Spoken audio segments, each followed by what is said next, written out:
अब मियाँ साहब बन गए वजीर आजम। मियाँ साहब से यहाँ एक हो गई गलती। मियाँ साहब 1.5-2 माह के बाद इस जाम में कि मैं तो अब वजीर आजम पाकिस्तान हूँ, इजाजत तलब नहीं की, पूछा नहीं, और अपने आप इस्लाम करने के लिए आ गए कैंप दारुलसान में बाबा जी के पास। अब जो सूरत हाल बनी ना, अब वजीर आजम थे, इलेक्शन वाले दिन प्रोटोकॉल नहीं होता ना, कंपेन शंपेन भी खत्म हो चुकी होती है, वो और सूरत हाल होती है। अब वजीर आजम ने आना था भाई, 2 दिन पहले सिक्योरिटी क्लियरेंस का हमला पहुंच गया दरबार आलिया और उसके इर्द गिर्द जमीन, उधर सर्च ऑपरेशन शुरू हो गया, यहाँ क्या कुछ है, लोगों की छतों पर जा पड़े। जब बाबा जी को वो बहुत जलाल आया, इतना जलाल आया कि अगले दिन जब मियाँ नवाज शरीफ पहुंचे तो बाबा जी इतने जलाली लहजे में उन्हें मिले और चंद लम्हे के अंदर ही आपने उन्हें वापस भेज दिया। चौधरी अकरम भी साथ नहीं थे उस दफा, क्योंकि मियाँ नवाज शरीफ ने किसी को बताया ही नहीं। इसी जाम में आप पहुंचे कि मैं तो अब वजीर आजम बन गया हूँ। बाबा जी का जो जलाल नजर आया ना, तो मियाँ साहब को भी लगा कि ये काम हो गया खराब। दरवेश गुस्से हो गया। मियाँ नवाज शरीफ ने अब चौधरी अकरम को कहना शुरू कर दिया कि बाबा जी से दोबारा इजाजत लो, मैं हाजिर होना चाहता हूँ, पिछली माफी तलाफी हो जाए। अच्छा, तीसरी मुलाकात में बाबा जी ने इग्नोर करके बहुत सख्त रवैया, बहुत सख्त रवैया, मतलब कुछ कहा नहीं। वहां ना आपने फरमाया ये दरबार है, सियासत खाना नहीं है, मत आया करो, मत आया करो। हाँ, मैं दरवेश आदमी हूँ, फकीर को मत तंग करो। ये तीसरी मुलाकात। हाँ, ये तीसरी मुलाकात।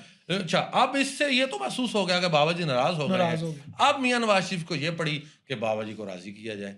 अब फिर चौधरी अकरम को दरमियान में शामिल किया। चौधरी अकरम बाबा जी के पास हाजिर हुए। उन्होंने पास हाजिर होकर अर्ज की कि जी मियाँ साहब बार बार अर्ज करते हैं तो मेहरबानी करें, आप शफकत फरमाएं, फकीर का दिल बड़ा होता है, बस गलती हो गई है उनसे, तो अब वो प्राइम मिनिस्टर वाला प्रोटोकॉल नहीं लेकर आएंगे, सादा एक खादिम की हैसियत से आपकी खिदमत में हाजिर होंगे।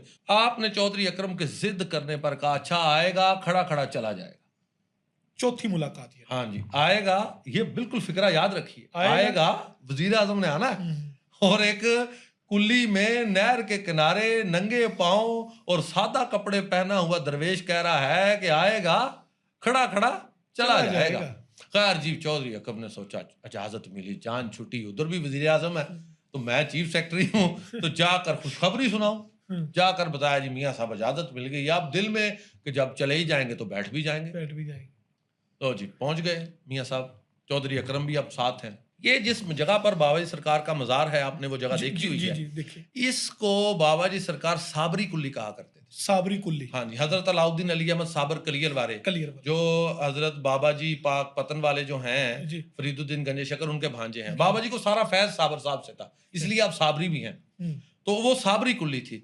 ये मियाँ नवाज शरीफ चल के उधर से इधर आए हैं, बाबा जी जल्दी जल्दी उठे हैं और साबरी कुल्ली के करीब आ गए हैं कि यहाँ खड़े खड़े मैंने इन्हें रुखसत करना है।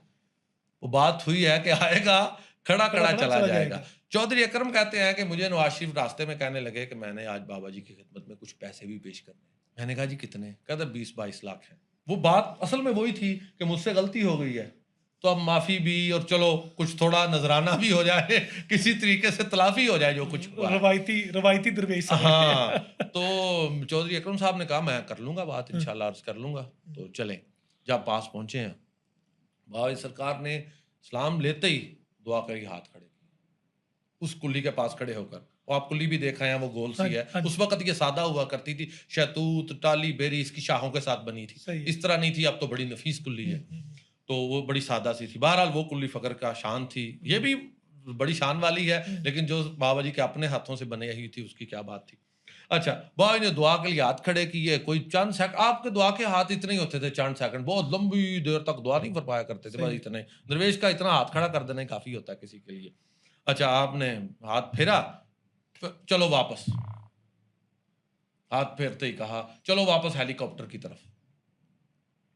चौधरी अकरम ने अर्ज किया जी मियाँ साहब कुरान माल की जियारत करना चाहते हैं। आपने फरमाया वापस, सख्त लहजे। चौधरी अकरम ने समझा कि मैं बड़ा प्यारा हूं, मैं फिर अर्ज करूं हुजूर ने। आपने फरमाया मैंने कहा था आएगा, खड़ा खड़ा चला जाएगा, वापस चलो। चौधरी अकरम के तो आसान कता हो गए, उन्हें तो वो पैसों वाली बात गई भूल कि मैंने वो 20-22 लाख की बात भी करनी थी। मियाँ नवाज शरीफ ने, इनका हौसला कुछ और तरह का होता है, इन्होंने कहा चला और कुछ नहीं, पैसे वाली बात मैं खुद कर लेता हूँ। ये आगे हुए, उनका बाबा जी मैं कुछ आपकी खिदमत में नजर बयाना पेश करना चाहूँ। मैं क्या पेश करना चाहते हो जी? को है जी 20-22 लाख का चेक पेश करना चाहता हूँ।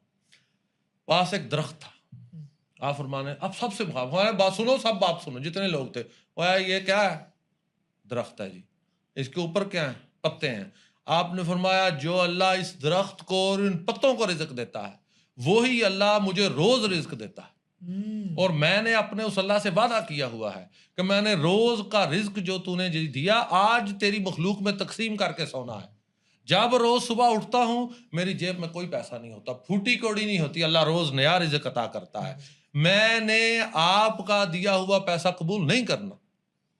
इतने सख्त अल्फाज में कहा कि दोबारा मियाँ साहब को ये बात कहने की जरूरत ना हो सकी कि मैं कुछ पैसे पेश करना चाहता हूँ। और वाकयातन वो जो कहा था कि खड़ा खड़ा आएगा और चला जाएगा, ये बात खत्म करके आप फरमाने लगे फिर चलो वापस।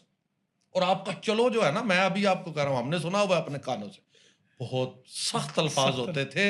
इतना कभी तो आवाज हमारे घर पहुंचती थी, किसी को कह रहे चलो, वो बंदा एक दफा सारा समझ लेके माहौल कांप जाता था कि निकलो भाई, जिसे कहा जा रहा है, कोई और ना किसी पर को आफत पड़ जाए एक दरवेश की नाफरमानी करके। बहरहाल जी इसी आलम में वापस निकल गए। चौधरी अकरम कहते हैं मैं चंद दिन के बाद बाबा जी की खिदमत में हाजिर हुआ। मैंने कहा हुजूर बड़ी सख्ती की उस दिन बड़ी सख्ती की।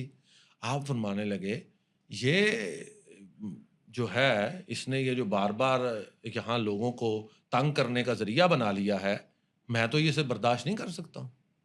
चौधरी अकरम थोड़ा बेतकल्लफ भी थे, कहने लगे बाबा जी वो प्राइम मिनिस्टर है, तो प्राइम मिनिस्टर तो अपने मुल्क में जहाँ मर्जी जा सकता है। आप फरमाने लगे प्राइम मिनिस्टर है तो उसे कहो कि अपनी प्राइम मिनिस्ट्री अपने प्राइम मिनिस्टर हाउस तक महदूद रखे, एक फकीर की कुल्ली तक क्यों पहुंचता है? वाह वाह वाह। फकीर को ना तंग करे। चौधरी अकरम फिर कहने लगे जी प्राइम मिनिस्टर है ना जी, प्राइम मिनिस्टर जा सकता है। चौधरी अकरम कहते हैं बाबा जी के पास एक छड़ी पड़ी थी, नहर के किनारे बैठे थे, आपने इस तरह छड़ी से लाइन लगाई या गुस्से से कहने लगे जलाल से, अगर वो प्राइम मिनिस्टर है तो उसे कहे जिंदा ये लाइन पार करके दिखाए, मैं फकीरी छोड़ दूंगा। वाह वाह वाह। इससे चौधरी अकरम घबरा गए और बाबा जी से माफी मांगी। ये है आखिरी मुलाकात। हाँ, लेकिन ये 4 दफा मुलाकात हुई, एक दफा मुलाकात नहीं हुई।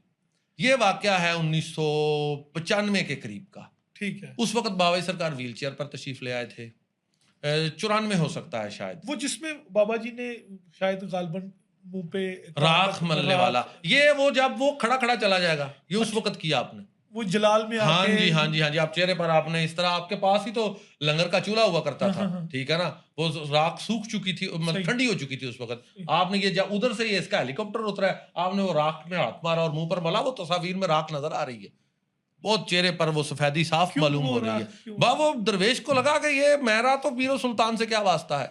ये नवाज शरीफ जब पहली दफा आए थे ना, तो बाबा जी ने इसके आने से पहले एक पेपर पर कुछ तहरीर लिखी थी। बाबा जी का अंदाज था खुद तकरीर नहीं फरमाया करते थे, बहुत कम करते थे। आप जो कहना चाहते थे मुद्दा आप एक पेपर पर लिखते, और जब मजलिस बर्पा होती तो किसी मुबल्लिग को जिसका वोकल अच्छा होता, जो अच्छा बोलता, उसे वो देते और माइक पर पढ़कर सुना देता। ये मियां नवाज शरीफ साहब जब पहली दफा आए हैं, ये बाबा जी के साथ बैठे हैं, वो वीडियो भी मौजूद है, और वो मुबल्लिग उठकर वो बाबा जी का, आपने फरमाया आज जो मैंने अभी अभी लिखा है इसे पढ़कर सुनाओ, तो उस पर लिखा था हजरात मेरे शेख शुयूख ने मुझे ये हुक्म दे रखा है कि अपनी सारी जिंदगी किसी मीरो सुल्तान के साथ कोई वास्ता नहीं रखना और उनकी कोई नजर न्याज कभी कबूल नहीं करनी। ये वो फकीर को था कि मुझे तो हुक्म ये है, इसने रोज तमाशा बना लिया आने का, या इसने रोज ये सूरत हाल बना ली है, तो इसलिए आपने वो एहतजाजन किया, वो जो था।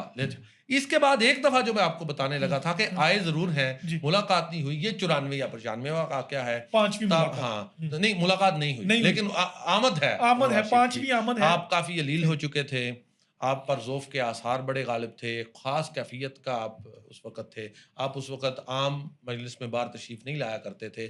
तो इस आलम में देखें कि मियाँ नवाज शरीफ आते हैं, इतना बड़ा आदमी आए तो बंदा कहता भज के मिलिए, तो पैगाम आपको गया, आपने कहा मैंने दुआ खैर कर दी है, तो उसे कहें कि उसके लिए दुआ है।